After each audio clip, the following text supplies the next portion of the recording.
Anda masih menyaksikan Breaking News Kompas TV yang memantau banjir yang terjadi di sejumlah titik di Jabodetabek dan salah satu yang terparah ini terjadi di Bekasi, Jawa Barat. Dan kita langsung bergabung dengan Kepala Kantor Pencarian dan Pertolongan Jakarta Basarnas, Desiana Kartika Bahari. Selamat pagi, Bu Desi.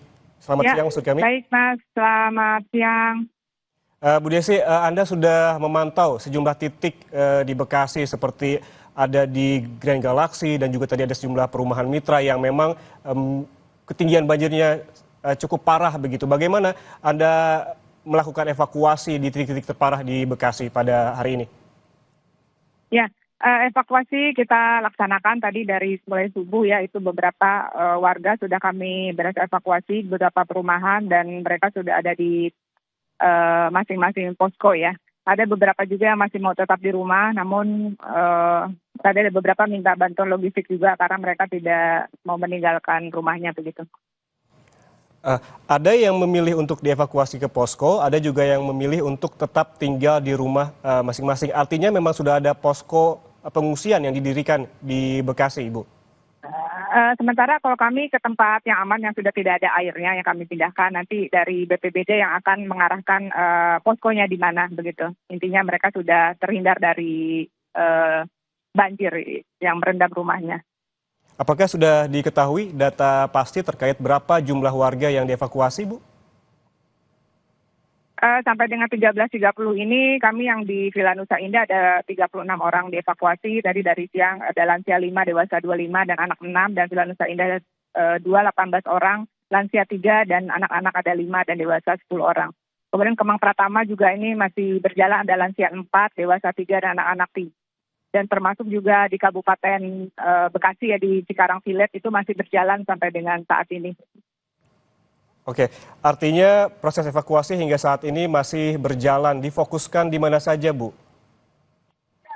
Di kota Bekasi dan juga sekarang yang agak tinggi di Kabupaten Bekasi. Jadi kita tim kita sebar semua supaya nanti terjangkau bisa dievakuasi segera.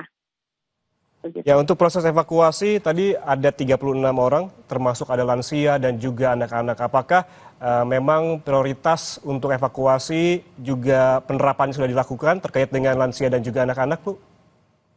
Ya, untuk prioritas kami lansia dan anak-anak dan juga ibu yang hamil ya. Jadi untuk tahap pertama pagi sampai siang ini pertama adalah yang prioritas.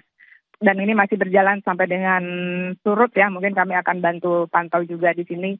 Kalau udah surut kami geser lagi ke tempat berikutnya. Untuk Villa Indah sementara udah agak surut dibandingkan tadi subuh begitu. Oke, bagaimana kondisi warga yang dievakuasi? Apakah kondisinya sehat ataukah ditemukan juga yang sakit?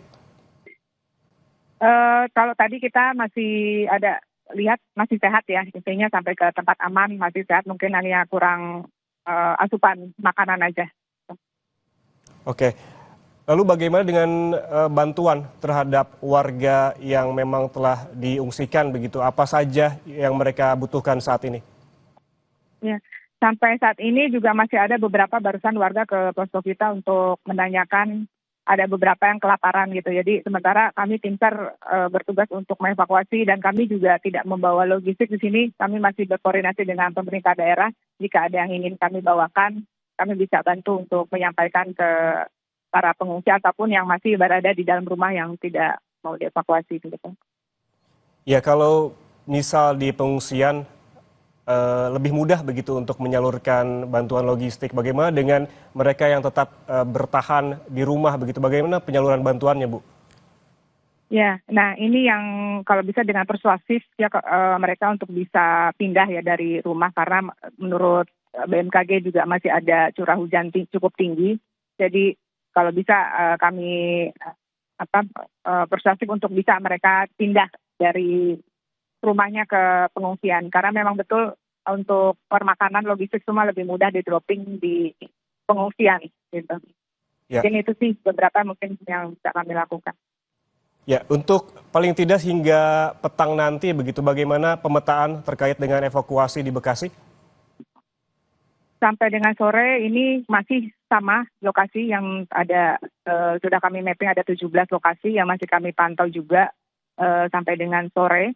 Dan sambil kami juga koordinasikan mana lagi yang harus kami evakuasi, apakah sudah semua atau masih ada lagi sebelum kami meninggalkan lokasi ini. Begitu. Baik, terima kasih banyak Ibu Desiana Kartika Bahari, Kepala Kantor Pencarian dan Pertolongan Jakarta Basarnas atas waktunya bersama kami di Kompas TV. Sehat selalu. Saudara, breaking news terkait dengan banjir yang melanda di Jabodetabek akan kembali sesaat lagi. Tetaplah bersama kami di Breaking News Kompas TV.